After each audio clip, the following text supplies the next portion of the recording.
KPopDemonHunters found their voice for Zoey in REI Amani's chaotic TikToks. They needed a voice that could be soft one bar and dangerous the next. Dun, dun, dun. Okay, like I know I ramble, but when shoot my words I go Rambo. Took blush with it just to look natural. This how it's done, done. And they found it in REI Ami, but her voice almost never made it past her bedroom door until one $50 risk changed everything.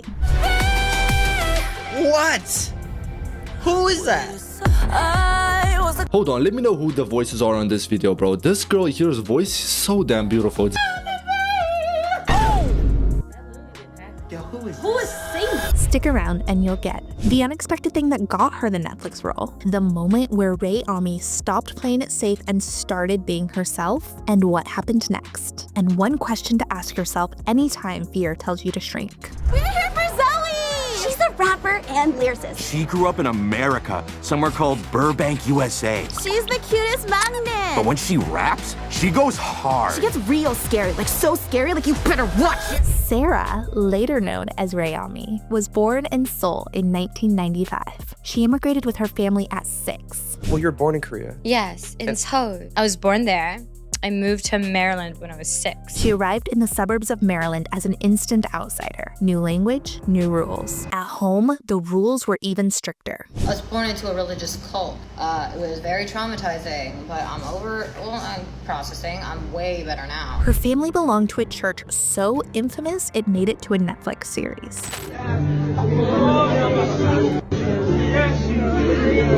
So I grew up in a religious cult, and I'm not in it anymore, but you know, like what you just saw, what I just stitched is very common. So one time in high school, I went to a church retreat, and like the pastor was going around praying for everybody. Everybody was in a circle, right? And and like people started falling down because I guess like they were like filled with the Holy Spirit or whatever.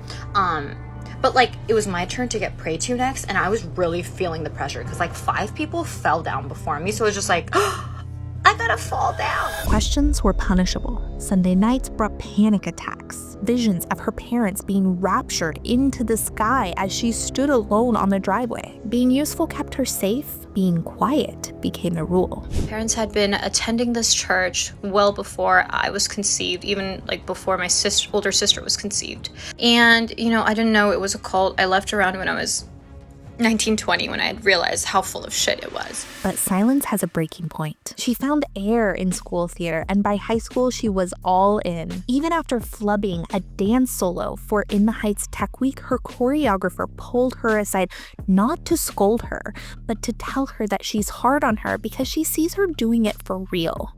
Instead, she said, Sarah, I am this hard on you because I actually see you doing this in real life.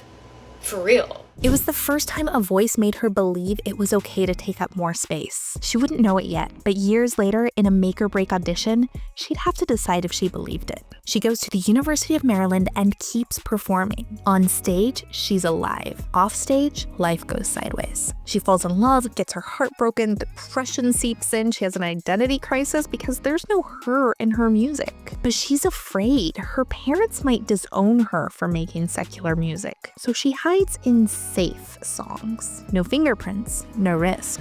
She shrinks herself under the weight of her upbringing and the expectations for a Korean American woman. She became a kid learning to split herself in two. No, I wasn't a surprise because all my life they told me if I ever pursued like worldly music or secular music that like they would disown me and like cut the connection. Then one night, she says the words that save her. Nobody knows me. If I drop a song, who cares? With $50 and a borrowed lamp, she shoots snow cone. She edits on a hand-me-down laptop and presses upload. Even here, you can hear both sides. The verses are snarl. The choruses pull you in close. At 150,000 views, the algorithm catches the scent. And so did her phone. Pings, mentions, people she'd never met mouthing her word. The walls of her apartment may have stayed the same, but the world outside had found her. The song she made when she stopped caring is the one that made everyone care about her. This was like the most therapeutic thing I could have done. for me in the past 5 years. And this is something that has been, like, music has been the only consistent thing in my life. And for you to tell me that it's bad for me is both, and it's mean. Momentum snowballs. REI shows more of herself. She's releasing music and gaining a following. For those of you that are new here, if you're a fan, if you're a REI fan, that means you have rabies. Yes, like the feral illness that causes animals to foam at the mouth. So like, I was like, what do I call my fans? REI babies, right? That's because you're my baby. As her work got louder, so did her conversations at home. The parents that once warned her to stop urged her forward. She left her corporate paycheck for an industry that never promised her a seat, especially not for someone who refused to fit the mold. I am currently at the office of my 9-to-5 day job. I want to quit. And I could honestly just send in my resignation letter right now, but this is super depressing. I'm sorry. She releases her debut mixtape in 2021, Foil, and it gets noticed by Rihanna. I walk with these words every day. Her stage name became a declaration. From Sailor Moon, Ray is Sailor Mars. Fire, boldness, bite. Ami, Sailor Mercury, is water, reason, calm. He be acting dumb, had to say it twice. It's not a costume. It's proof she can be both without canceling either. Korean and American, church kid and rule breaker, rapper and lullaby choruses. The girl who once censored herself is now daring the world to take all of her. And the world keeps saying yes. Live two lives, try to play both sides, but I couldn't find my own place. Then a casting director starts looking for a voice that can be fire and water in one note. That gives me so much hope. Yeah. In like a lot of people in the world, because like people can change. People should change. If you don't change, that's not good. Yeah. You should always be growing and evolving. Netflix is casting for KpopDemonHunters. They need Zoey's singing voice, Korean American, bilingual, and emotionally dynamic. They reach out to REI's management team to ask if her manager knows anyone. They were really struggling with casting Zoey. And so after seeing our lineup and seeing our curation, he had reached out to us and was just like, hey, do you have someone who can sing and rap in Korean and English? And we didn't get very many details. Turns out she's got the perfect Zoey. Immediately, we were like, it's REI. Like, it has to be her. In some ways, I kind of feel like Zoey was written for her. But REI's team doesn't send over a perfectly packaged press kit. Instead, they send over REI's most unfiltered TikToks and music videos. REI gets called in for an audition. She faces a choice we all know: sand the edges or bring the full thing and risk hearing no. She brings the full thing. She owns that she can't hit the high note. It's outside her range. And somehow, even that makes her more perfect for the role. The directors see her duality, her rawness. Then 4 words change everything. We found our Zoey. 3 days later, she gets the offer. We first heard her demo and saw her. We're like, it was right away. We're just like, that is our Zoey. Because we had already cast Ji-young for the voiceover. And we're just like, she's perfect. Like, she is our Zoey. Recording begins, but a line in This Is What It Sounds Like stops her mid-take.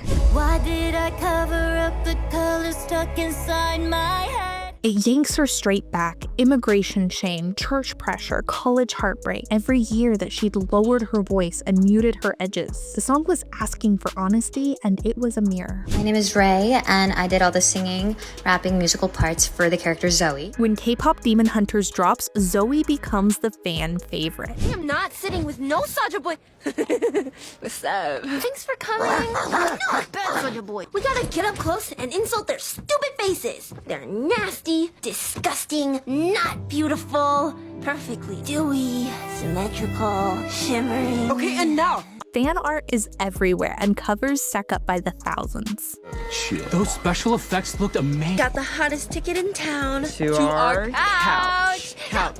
Bobby, here's your... Fans relate to her identity struggle, her fierceness, her playfulness, her duality.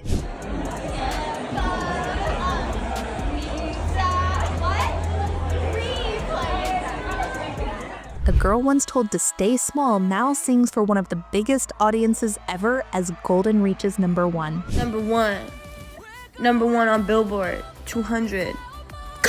The colors she once hid are now impossible to ignore. The world isn't just hearing Zoey, they're finally hearing all of her. I hate it when I tell people about my shit and like they're like, so what kind of music do you make? I don't know how to answer that question because I feel like my music is so polar sometimes, it's really hard to fit it into one genre. Ryomi is proof that the life you want won't meet your safest self. It's waiting for the one you've been editing out, and if you haven't heard the story for Rumi's singing voice, I suggest you go check it out now.